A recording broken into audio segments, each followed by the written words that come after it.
Welcome back to One Hit Wonderland, where we take a look at bands and artists known for only one song. And today I get to the final request of the 4 I sold on Patreon. It's been fun doing these. Might do this again. Next time I'm going to auction them off or something. These things sold out quick. Now, as you might recall, our last requester wanted me to cover Rage Against the Machine, because they actually are sort of one-hit wonders in the UK. But as an American, I told him I couldn't work with that. So eventually he sent me a better request. My life is brilliant. That's right, today we are looking at one of the newest one-hit wonders I've ever covered. Yes, we're going back to the recent past to cover the biggest one-hit wonder of 2006. Writer of one of the all-time wispy, willowy, wigwag acoustic hits, one James Blunt, who burst onto the scene with... Hold on, he just messaged me something. I hope you didn't decide on James Blunt, blah blah blah, change my request, blah blah, turning Japanese by the vapors. Oh, thank Christ. Turning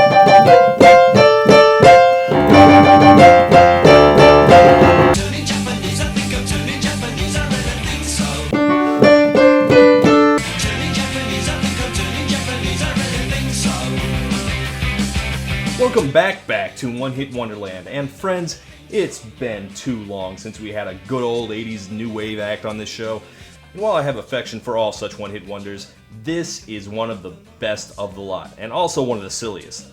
It's practically the definition of a novelty song. It's almost like they knew they'd have a short career. They named themselves The Vapors. They were like wisps of air that briefly registered, then vanished without a trace. But even if they quickly evaporated, their song has not. Turning Japanese, alongside Cars and Video Killed the Radio Star, was one of the first of the big one-hit wonders of the 80s. Or the 1980 specifically. And keep in mind that 1980 is actually a terrible year for pop music. I'm all out of love. I'm so lost without you. There wasn't much room for vapors in all the air supply we had. But that year also produced a number of goofy fluke singles which would set the stage for the entire decade to come. I mean, seriously, this video is basically what you think of when you imagine a generic 80s music video. So come with me, won't you, as we explore this odd little number and its connection to the dawn of a genre, to vaguely understood Eastern culture, and to oblique references to touching yourself. Let's begin. Man, I did not want to do that James Blunt one. Turning Japanese, I think I'm turning Japanese, I really think so. Okay, so there's this band I really like called The Jam. They were a punk band, or a post-punk band, it's fuzzy. They were kind of like The Clash, except a tiny bit more mainstream and accessible, and yet The Clash were the ones who crossed over in America. Yeah, they're definitely a music geeks band, at least in this country. I can't think of a reason your average person would have ever heard of them. But they were very popular in the UK, several #1 hits. My favorite album from them is Sound Effects, but a lot of people also really like their 1977 album, In the City, and they, I'm getting off topic, aren't I? It's just they're a really good band. I'm a huge fan. The Jam are relevant to this story because they're the ones who discovered the Vapors. The Vapors have been opening for a bunch of UK punk acts, and the Jam's bass player caught one of their shows with his manager, and they were both like, man, we gotta sign these guys, maybe we should manage them.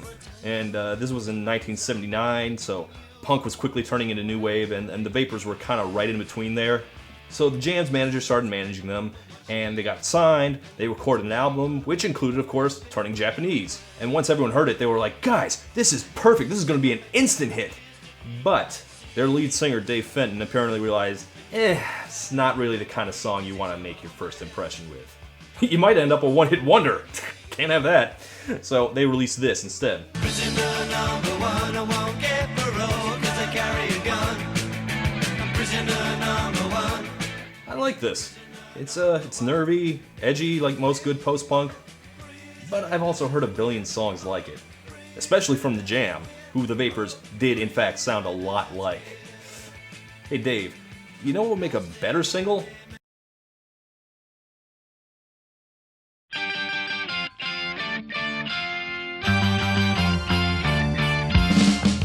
Does anyone know what that Asian riff comes from? You know, da na na na na na na na na.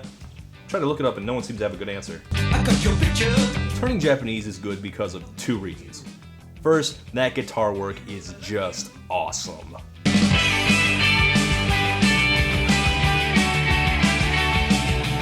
I love every little riff of this song. But secondly, there's the chorus. Turning Japanese, I think I'm turning Japanese, I really think so. It just grabs you because Well, what does he mean? What the hell is he talking about? Is this some kind of Rachel Dolezal thing where he decided to change races? As Gregor Samsa awoke one morning, he found himself transformed into a Japanese person. I don't know. I mean, certainly I know plenty of people who would love to turn Japanese, but I think Japanophilia was a little different back then. Back then, people associated Japan with historical stuff like samurais and cheap electronics. I see the staring and there's nothing else to do. So what does it mean? Well, you've probably already heard this one. It's one of the most persistent rumors in pop music history, that this song is about masturbation. Turning Japanese means jerking off. How? I often kiss you when there's no one else around. I've heard a number of theories about how this is supposed to make sense. Like, your eyes go squinty as you climax. You know, as you finish, start squinting your eyes. Like, you can't see my eyes. I'm squinting, trust me. Or maybe Dave Fenton was ahead of the curve and realized that someday Japan would be very well known for its pornography. Yeah, Japan and masturbation go hand in hand. Or something in hand.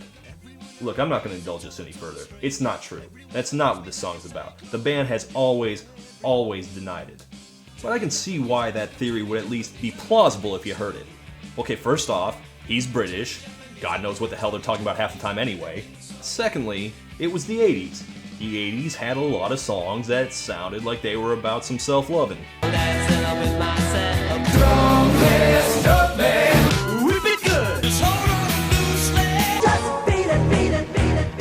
So there was that.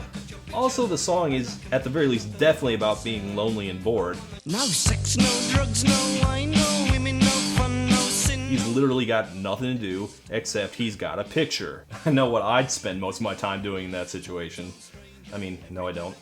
Anyway. I want a doctor to take a picture so I can look at you from inside as well. Boy, that line sure sounds a lot pervier when you think it's about wanking off. See, the thing is, if turning Japanese doesn't mean touching yourself, then what the hell could it possibly mean? I've been following pop music for a long time, and I have never, ever in my life seen an adequate explanation for where the hell turning Japanese even comes from. According to Fenton, it doesn't have anything to do with Japan even. I got your picture. Okay, well, it clearly has something to do with Japan. Da-na-na-na-na-na-na-na. Regardless, it hit that perfect note of catchy and energetic and just weird enough to stick in people's brains. It was big in England, decently successful in America, and absolutely huge in Australia for some reason. Don't think in Japan, though. I wonder what they think of that song over there. They went on several tours in America and Australia, and then after they had turned Japanese, they turned into a puff of smoke and disappeared. The Vapors' first album was released in July 1980. The Vapors broke up in August 1981. 13 months. Dragonflies live longer than their career lasted. Having read the full biography of the Vapors, I have to say that this is the first time I'm covering a band whose story really resembles That Thing You Do, the ultimate one-hit wonder story. I mean, they got signed, got a hit, and flamed out really quickly. Not because of a specific reason, but just a whole bunch of things that all landed on them at once. And every day I dream my life away, just waiting for the weekend. I've listened to both their albums, and this is actually a really solid, underrated band. I mean, listen to this. This is pretty cool, right? I like it. But this band was pretty much doomed. First off, their first hit was Turning Japanese. That's not a song that changes your life when you're in high school. Secondly, most of their other stuff was not as silly as Turning Japanese, so if you did want to hear more, you'd probably be disappointed. And then there are a billion other things, just a perfect storm of bad luck. First off, they were overshadowed by that other, better, bigger band they were closely associated with. Also, there's that old standby, screwed by the label.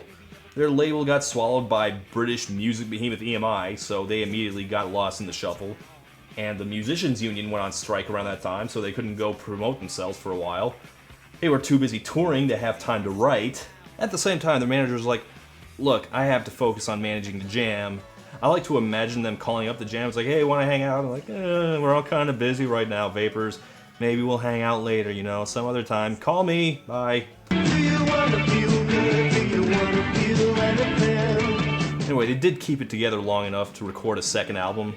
And I guess Fenton was kind of worried about looking like a joke band, so the lead single off their second album was this. It's called Jimmy Jones. Mission with life, that's a nice to me. If you wanna take his name, come into the garden with me. Sounds peppy, right? No. It's about the Reverend Jim Jones, the cult leader who murdered all his followers with poison Kool-Aid. Not really something you'd expect a turning Japanese band to start writing about. It's you, he's got a grace for me. They also tried an image change, went from the standard punk outfit of, skinny jeans and t-shirts to these silly, frilly blouse things. Not a great look. Oh, and the band hated each other too, so that didn't help. Also, they got hit by meteors, and their Stonehenge set was too small, and there was probably a Yoko in there somewhere. Like I said, just everything all at once. So, that was it.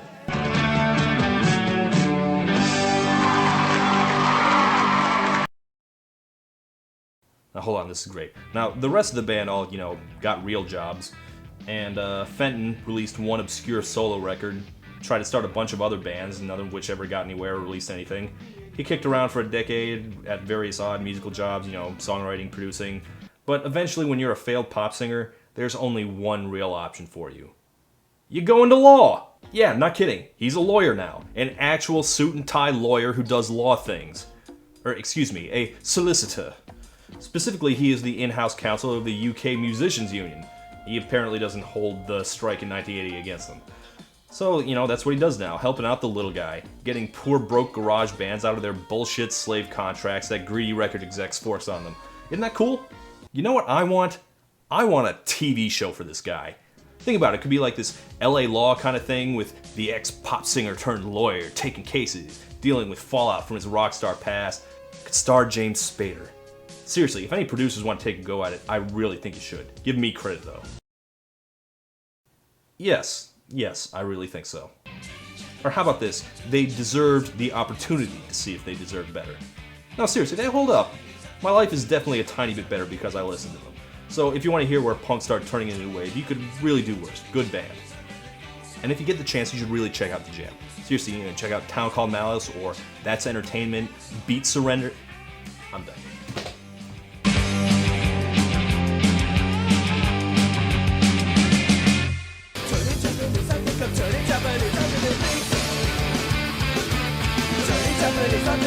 Japanese,